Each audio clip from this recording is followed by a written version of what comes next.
And we are back. This is gonna be one of Charles's last videos until we see improvement. But we did say we wanted to talk to him about him going to the streets at 13 and how he felt. How was that, Charles? Good. Basically, it started out, I was living with my dad out in the streets, and it was like, I was staying at my dad's house, but I was staying out on the streets at the same time. It's where I would, one night there, one night out, one night there, one night out. I was arguing with my dad a lot. It was like an abusive relationship. Well, I was actually at a store one day, and I was outside trying to get a blunt wrap, and next thing you know, I spotted my mom. She actually jumped off of a cutter bus. And so I had to run inside the store for me to get a blunt wrap, and then we sat there at the bus stop for a while and talked. Found out she just got out of ICU, and I'm living with my dad right now. There's been problems going on. So a few weeks came around, and I ended up actually leaving my dad's house to be with my mom. And it's just been on the road since. I ended up coming out into the streets. We ended up staying right there off of a Hudson, right by 71, I think the freeway is. But yeah, it's just started out from there. I ended up going, I was smoking weed at the time. I started smoking hard when I was 13, and it was like life was rushy feeling. Like everything was moving too fast, and it was all just playing out too quick. So I ended up staying with my mom and a couple of bandos, and then we ended up moving to a homemade tent that was actually on the side of the freeway ramp. And I just basically continued smoking hard and basically out flying every day. And then September comes along of 2017.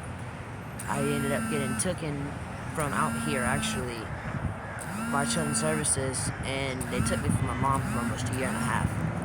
Well, after that year and a half runs around, I ended up running away from the lockdown facility I was in because they wasn't doing no good.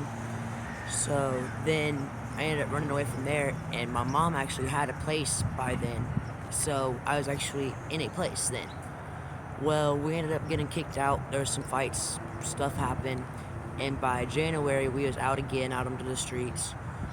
And it was like, it all started all over, but I was clean. Next thing you know, I relapsed, started doing hard some more. Then I started ice, then I started alcohol. And it was like I was going out to parties, I was doing this, not staying home, leaving my mom every few days or so. And there was even one time where she ended up in the hospital. It was December 2019, I think, either 2018 or 2019. She ended up on life support again because she stopped breathing. It was cardiac arrest. And it was weird because I wasn't home that month. I actually left home that month to be out on the streets by myself.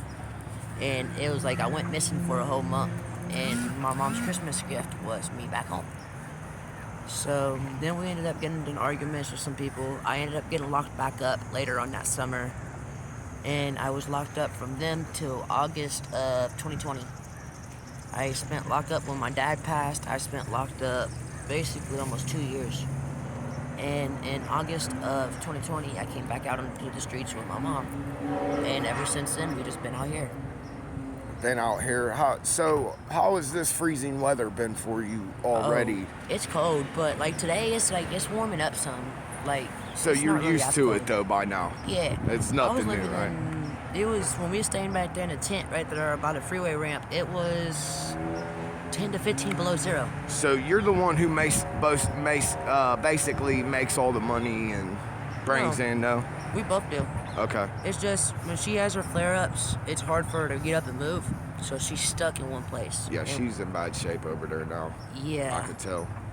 She hasn't really been able to get up out of bed. Last night, I got her up, we came out and flew, and not even 5 minutes, I had to take her back to the tent because she was done puking all up. Well, I told you about people being all over the world, and they commented, and they support you, bro, and they want you to do the right thing and get better. And if you do that, like I said, there's going to be a lot of people here for you. Yeah. That others don't have this, I promise you. Like, you may not see them, but they're here. Trust me. Like, there's a big group of people that know about you and want to see you succeed, man. You're only 18. You got a whole life ahead of you, bro. Yeah, hopefully I'll be able to get there soon.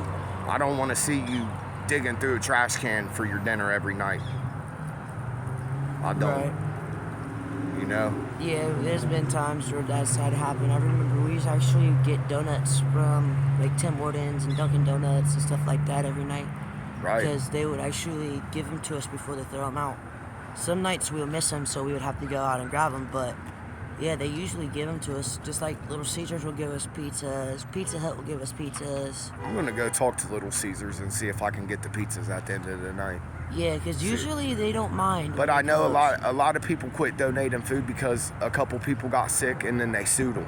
Really? Yeah, Cracker Barrel. Cracker Barrel used to donate all their food because they used to have a lot.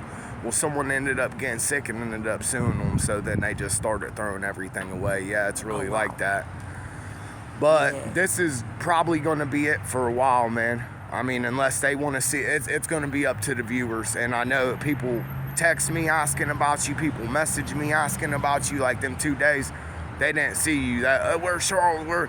So if I do another one, it'll be a month from now with an update. But you know, I'll be around. I'm not going nowhere, bro. You're gonna see me still the same amount. But as far as filming, it's definitely gonna slow down, and it's gonna be up to people if they still want me to put you on here. Cool. Okay. I love you, bro. Love you.